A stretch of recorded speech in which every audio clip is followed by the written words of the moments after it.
कहानी का शीर्षक है सोने के आम। विजयनगर साम्राज्य के राजा कृष्णदेव की मां अधिक उम्र हो जाने के कारण अक्सर बीमार रहने लगी थी। राजा ने उनके उपचार के लिए कई वैद्य बुलाए।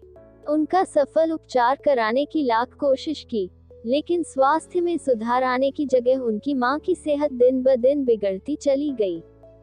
जब उनकी मां को महसूस हुआ कि अब वह नहीं बच पाएंगी, तो उन्होंने राजा को अपने पास बुलाया और कहा, मुझे आम बहुत पसंद हैं, इसलिए मैं ब्राह्मणों को आम दान करना चाहती हूँ। उनका मानना था कि इस प्रकार उन्हें मरने के बाद स्वर्ग में जगह मिलेगी, लेकिन उनकी यह इच्छा पूरी होती उससे पहले ही राजा की मां की मृत्यु हो गई। मां की इच्छा पूरी न कर पाने के कारण राजा बहुत उदास रहने लगे। उन्होंने अपनी मां की अंतिम इच्छा को पूरा करने के लिए कुछ ब्राह्मणों को अपने पास बुलाया और उन्हें पूरी बात बताई। वहां आए ब्राह्मणों ने राजा की बात सुनने के बाद आपस में मंत्रणा की और कहा, हे राजन, आपकी मां ने मृत्यु से पहले आम दान करने की प्रबल इच्छा जताई थी, जो पूरी न हो सकी। ऐसे में उनकी आत्मा इधर उधर भटकती रहेगी, इसलिए आपको अपनी मां की आत्मा की शांति के लिए उपाय करना चाहिए।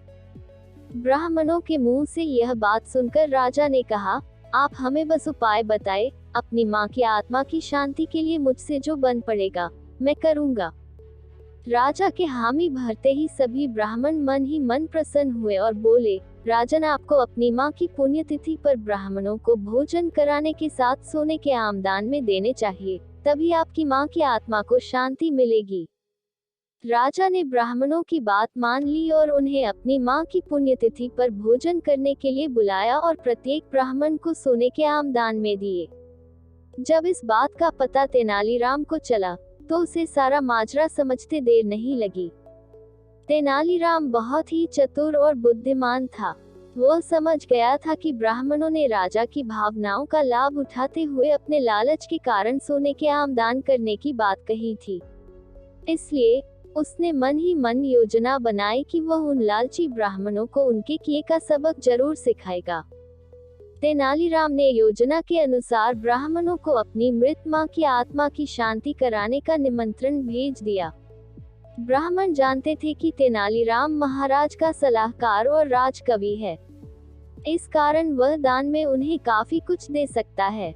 इसलिए सभी ब्राह्मणों ने तेनालीराम का निमंत्रण स्वीकार कर लिया और तेनालीराम की मां की पुण्यतिथि पर उसके घर जाने का फैसला किया।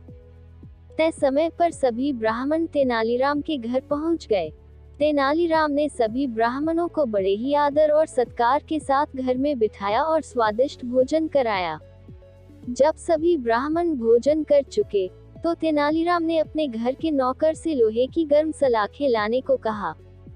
गर्म सलाखों का नाम सुनते ही सभी ब्राह्मण आश्चर्य में बोले, तेनाली, लोहे की गर्म सलाखें किस लिए? उनका क्या करोगे? तेनालीराम ने मुस्कुराते हुए जवाब दिया, जब मेरी मां बीमारी थी, उनके शरीर पर फोड़े हो गए थे। उनकी आखिरी इच्छा थी कि मैं उनके फोड़ों की गर्म सलाखों से सिकाई करूं, ताकि उनका दर्द कम हो जाता, लेकिन मैं ऐसा कर नहीं सका और उनकी मृत्यु हो गई।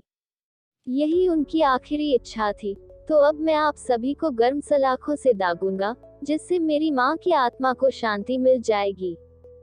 तेनालीराम की इन बातों को सुनकर सभी ब्राह्मण थर थर कांपने लगे।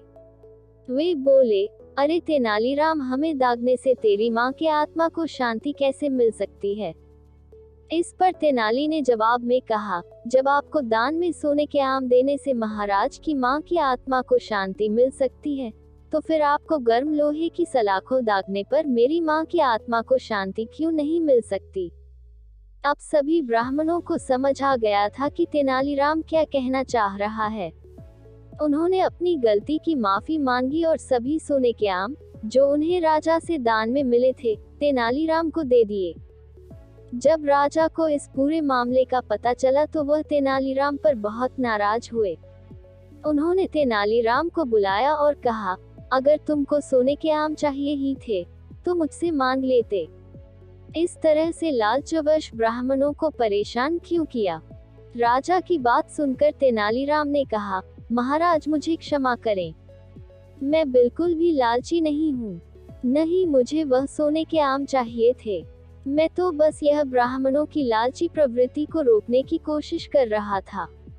जब आपकी माँ की आत्मा की शांति के लिए ब्राह्मण सोने के आम ले सकते हैं, तो फिर मेरी माँ की आत्मा की शांति के लिए लोहे की गर्म सलाखें क्यों नहीं झेल सकते।